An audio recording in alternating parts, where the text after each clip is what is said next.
Good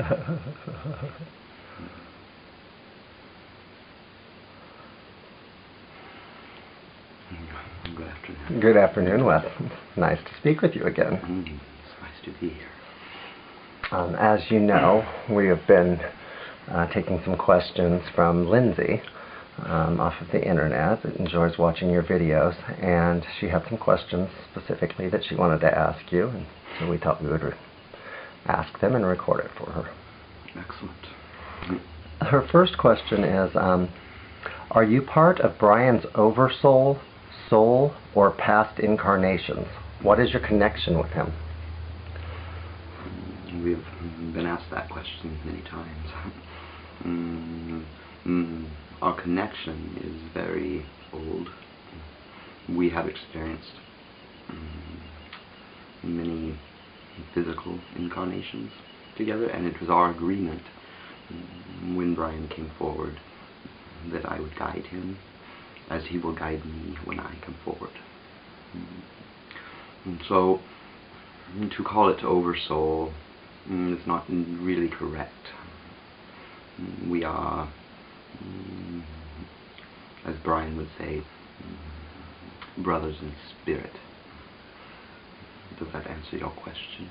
I believe it does. Excellent. And then Lindsey asks, she says, I've always just felt like things work out for the best, and I have never really invested much time in problem solving, etc.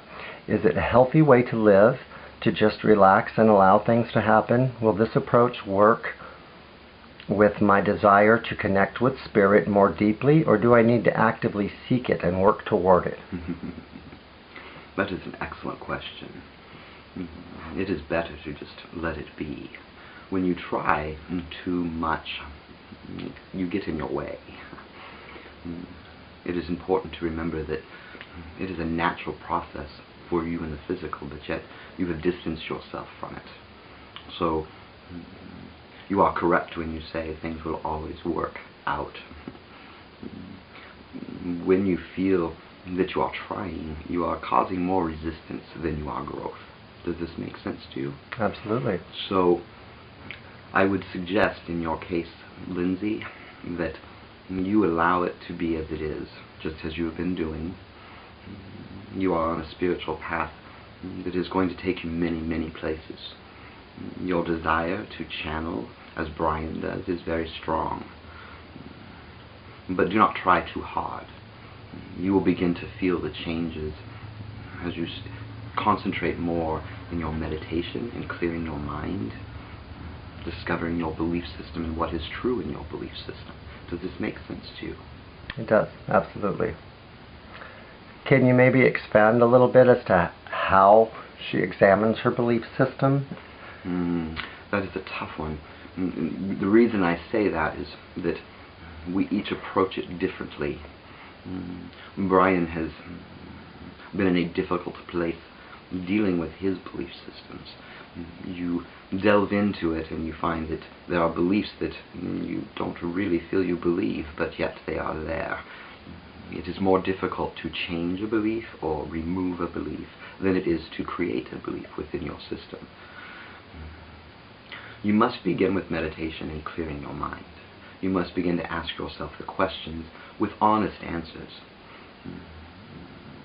You and the physical tend to create answers that make you feel good, when in reality that the real answer is sometimes hard for you to deal with. So therefore you create a different answer. Does this make sense?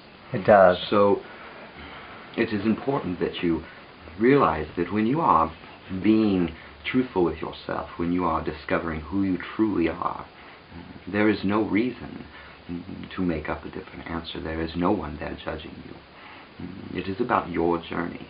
It is about finding out who you are and what you believe in. Belief systems are very complicated.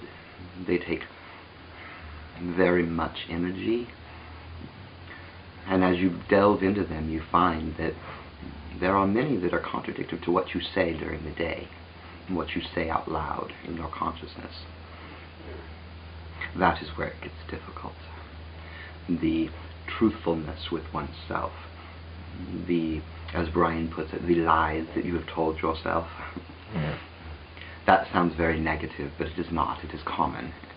It is when you begin to be truthful with yourself that it can be painful, but it is the way to get to where you want to be in your spiritual path. Whenever we speak with you, we speak in your optimum path, the most efficient, most effective path you can travel down. There are many paths you may take. Bryan is very hard-headed at times and will not listen to my advice. And he finds out that I was right.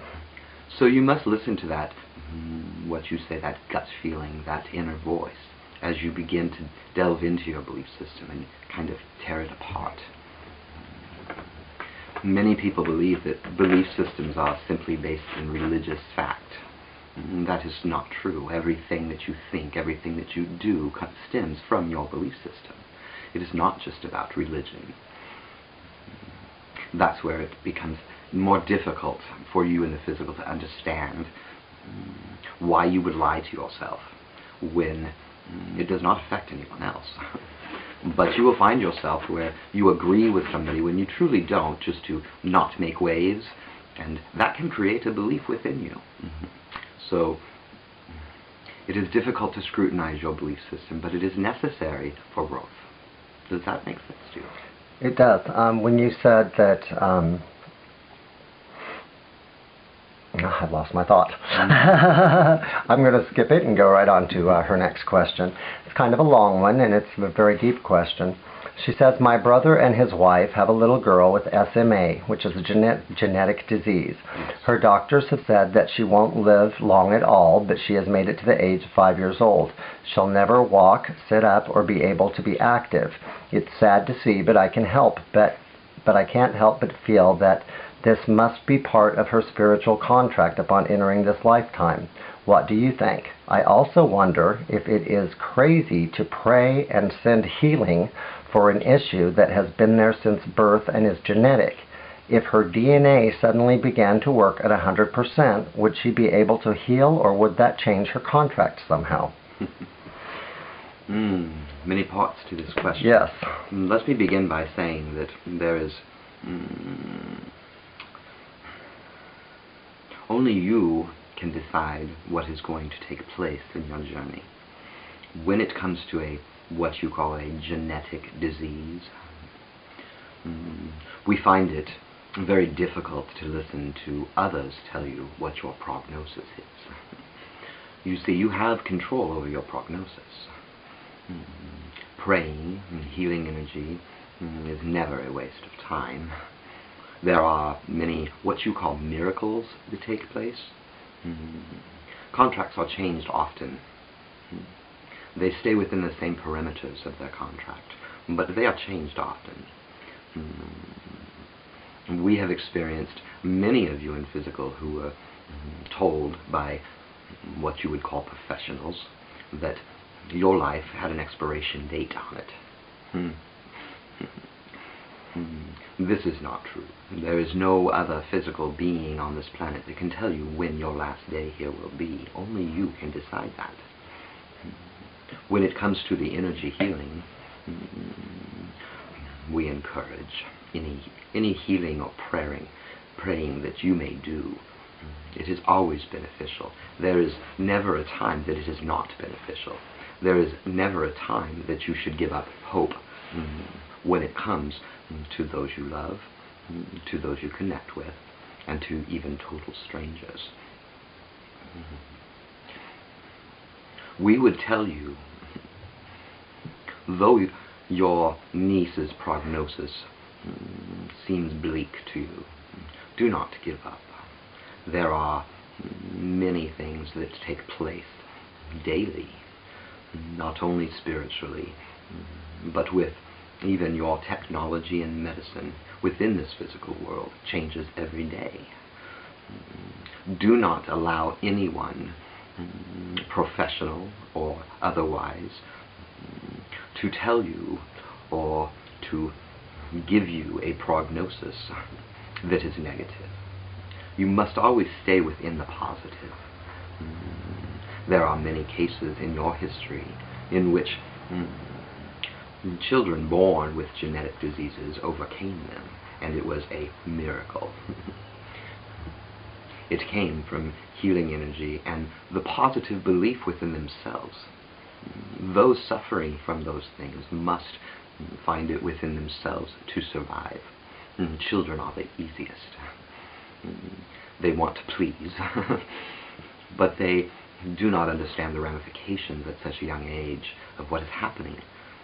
So their only thought is to live and be with their family and their loved ones. Never give up on that. Never allow someone to give you a date that it's going to end. Once you believe that there is a date that it will end, we can almost guarantee you that it will. You have given that energy more power. Keep in mind that each of you out there, each of you in this physical world, is a very powerful being that can create great change. For whatever reasons, and we do know, but it's too big to get into, when you come here, you kind of turn a blind eye to it all. So you must continue your prayers, your healing energy. Continue showering this child with love. We do not tell you, do not see medical doctors. They have great purpose in this world and can save many lives. But it is a combination. Recently, the experience in which Lawson went through, facing cancer and going through all of what he went through, because he kept his energy up, his attitude positive, even his doctors were surprised at how well he came through all of it. It is all about your attitude. You've heard the term that they have given up the will to live. It is more powerful than any medicine, any doctor can ever prescribe. When you give up that will, you have given in. So it is important to always keep that at a very high level of energy and healing. Does this make sense? It does. Does this answer the question? I believe it does. I'm going to go back. This is a question that she had asked of Bryan, and we answered it in Bryan's video, and I just want to get your take on it. She says, I have trouble meditating. I am better at praying or just giving thanks for all of the people that I love and etc. I have learned that instead of shooting my prayers up to the sky or the big man in heaven as I used to try to do, that I can turn the prayers inward and allow them to circulate throughout my auric field and through me, which makes sense since I have God's source within instead of how I viewed him as a child. Anyway, I wonder if you have any recommendations on meditation with the intent of eventually establishing a connection with spirit that I am aware of and able to comprehend. First, let me tell you that your connection with spirit is already established. You have simply turned the volume down, muted it. It takes very little effort to connect, but yet, because you're in the physical, you have added many things. Many of you add many things to your journey that you feel you cannot achieve that connection unless you experience X, Y, and Z.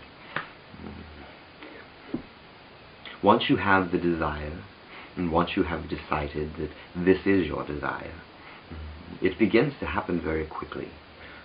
In reality, you all should be connected with non-physical. You work as a team, each of you, with your guides. You have simply been led down a garden path, shall we say. As for your